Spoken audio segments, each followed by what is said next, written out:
ማሪ የማይረክ ስሙን አላወቅኩትም ይቅርታ ቀሲስ ምንዳዬ በጣም የሚወድለት አንድ መዝሙር ነበረችና ምን ነበረች ስሟ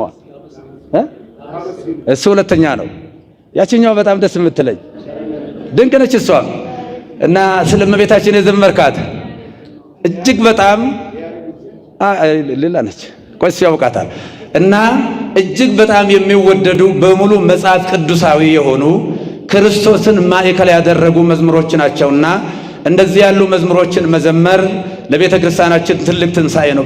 የምንወደው ዘማሪ ቀሲስ ምንዳዬ ሰሞኑን እርሱና አቡነ ገብርኤል አገልጋዮች እየተገፉ ነው በሚለው ቪዲዮ አብረው በመታየታቸው ለተነሳበት ጥያቄ ከእስራኤል ሆኖ እንዲህ ሲል መልእክት አስተላልፏል። እኔ ፍኖተ ጽድቅ አዳራሽ ላይ በህይወቴ ተገኝቼ አላውቅም።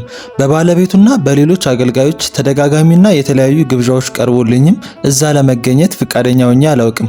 የማህበራዊ ሚዲያ ተጠቃሚ ስላልሆንኩ ሁሉን ነገር ቶሎ ባልከታተልም እንዲሁም ሁኔታውን ማስረዳት ባልችልም ወዳጆቼ ተጨንቀው ሲጠይቁኝ ግን እኔም በወቅቱ ሊቀ ጳጳሱ ስለ መዝሙሮቻችን ጠቅልለው በሰጡት አስተያየት ግን እጅግ አዝኜ እንደነበር ገልጫለሁ። የተለቀቀው ቪዲዮ ከ1000 በላይ የመዝሙር ግጥሞችን ለጻፈው ለገጣሚ ዲያቆን መኩሪያ ጉግሳ በተዘጋጀው የመዝሙር ግጥሞች መጽሐፍ ምርቃት ላይ ቅድስት ሥላሴ ዩኒቨርሲቲ አዳራሽ ከሌሎች አገልጋዮች ጋር ለዲያቆን መኩሪያ ዕውቅና ለመስጠት በተሰናዳው መርሃ ግብር ላይ ተገኝቼ ነበር። ክርስቶስን ማዕከል ያደረጉ መዝሙሮች ናቸውና እንደዚህ ያሉ መዝሙሮችን መዘመር ለቤተ ክርስቲያናችን ትልቅ ትንሳኤ ነው። በተረፈ ለእናንተ ያደራምላችሁ እግዚአብሔርን ስታመሰግኑ ስታገለግሉ ክርስቶስን ስትሰብኩ ኢየሱስ ክርስቶስ የኃጢአትና የሞት መድኃኒት ነው፣ ከሰማይ በታች ከምድር በላይ ከሱ ውጪ የመዳኛ መንገድ የለም ብላችሁ ስትዘምሩ ብዙ ችግር ሊያጋጥማችሁ ይችላል። በቤተ ክርስቲያናችን ምስጋና ድርቀት በሆነበት እርግማን በሆነበት በዚህ ሰዓት ሰው ዕውቀቱን መስዋዕት አድርጎ ጊዜውን መስዋዕት አድርጎ በነፃ ማገልገል ከማይችልበት ከሚገፋበት ተቋም አንዱ የቤተ ክህነት ተቋም ነው። ቤተ ክርስቲያን ውስጥ አይደለም። መቼም በሀገራችንም ሆነ በቤተ ክርስቲያናችን ዕውቀት ያላቸው ችሎታ ያላቸው ራዕይ ያላቸው ተሰጥኦ ያላቸው የክፋት ሾተ ላይ እየበላቸው ባጭር እያስቀራቸው እድሜያቸውን እየቀጫቸው አይታዩም። በሰለጠነው ዓለም ግን ጥቂት ዕውቀት ያለውን ሁሉም ያበረታተዋል፣ ይደግፈዋል፣ ዕውቅና ይሰጠዋል፣ ቴንኪው ይለዋል። በየዓመቱ እንደማደርገው ዘንድሮም ስቅለትን በኢየሩሳሌም አገልግሎት ላይ ነበርኩ። አሁንም ኢየሩሳሌም ነኝ። እንኳን በሕማማቱ በአዘቦት ቀን ራሱ የቤተ ክርስቲያንን ክብር የእመቤታችንና የቅዱሳኑ ኦርቶዶክሳዊ አስተሳሰብና ሕልውና ጥያቄ ውስጥ በሚገባበት ቦታ ተገኝቼ አላውቅም፣ መቼም አልገኝምም። እኛም ለማጣራት እንደሞከርነው በዕለቱ አቡኑ ይህንን ንግግር ሲያደርጉ ቀሲስ ምንዳዬ ብቻ ሳይሆን ብዙ የቤተ ክርስቲያናችን መምህራንና ዘማሪያን በቦታው የነበሩ ሲሆን ለምሳሌ የሚያክል መምህር ጳውሎስ፣ መምህር ዲያቆን ሄኖክ ኃይሌ፣ ዘማሪ ቴዎድሮስ ዮሴፍ፣ ዘማሪ ዳግማዊና ሌሎችም ተጠቃሾች ናቸው። አቡነ ገብርኤል በማጠቃለያ ንግግራቸው ቀደም ሲል ከተለቀቀው ቪዲዮ በተጨማሪ ብዙ የሚያስደነግጥ ንግግሮችንም ተናግረው ነበር። ተረፈ ለእናንተ ያደራምላችሁ እግዚአብሔርን ስታመሰግኑ ስታገለግሉ ክርስቶስን ስትሰብኩ ኢየሱስ ክርስቶስ የኃጢአትና የሞት መድኃኒት ነው፣ ከሰማይ በታች ከምድር በላይ ከሱ ውጪ የመዳኛ መንገድ የለም ብላችሁ ስትዘምሩ ብዙ ችግር ሊያጋጥማችሁ ይችላል። አሁን አስተሳሰባችንን መቀየር አለብን። ልጆቻችን የጠፉ ከቤተ ክርስቲያን የተገፉትን መመለስ መሰብሰብ አለብን። ቤቱ ገፊ ነው። ከዝሆን ጉልበት በላይ ከ20 ፈረስ ጉልበት በላይ በከፋ ጉልበት አገልጋዮቹን የሚገፋ ነው። ወንጌል የከተማ ስብከት ሆኗል። ይህ ሃይማኖትም ከ4 ኪሎ ወይ ደግሞ ከአዲስ አበባ መውጣት ተስኖታል።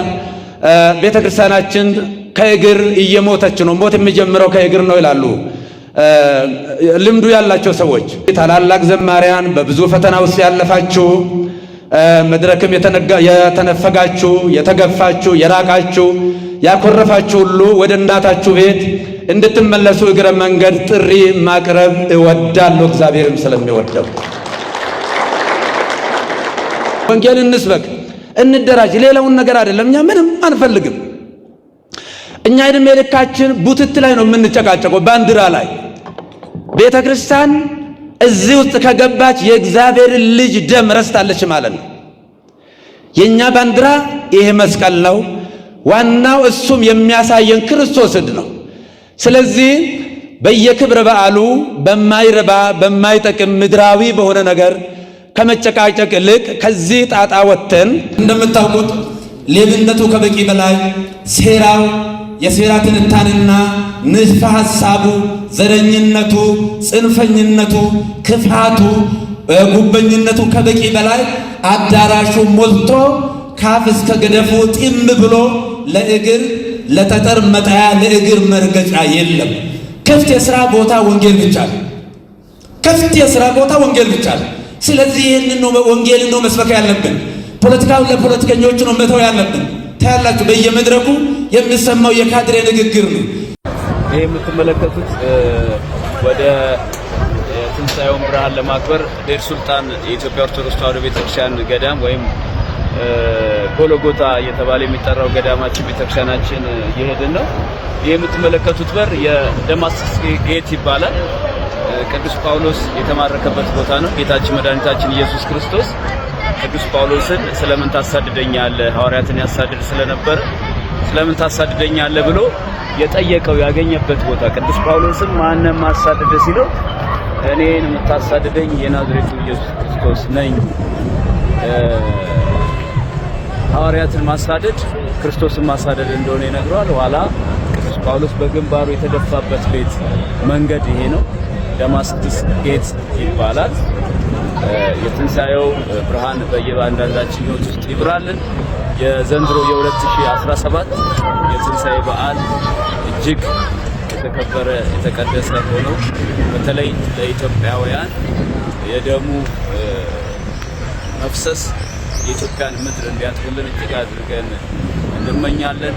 ሰዎች በፍቅር በሰላም በጤንነት በአንድነት እንዲኖሩ እግዚአብሔርን በመስቀሉ ኃይል ሕዝብና አሕዛብን አንድ እንዳደረገ የሰው ልጆችን ከመከራ እንዳዳነ እሱ ተገርፎ እሱ ተሰቅሎ እሱ ሞቶ የእኛን ትንሣኤ እንዳወጀልን ሁሉ ሕዝባችንን ቤተክርስቲያናችንን የትንሣኤው ብርሃን ለዘላለም ከእሷ ጋር እንዲሆን እመኛለሁ።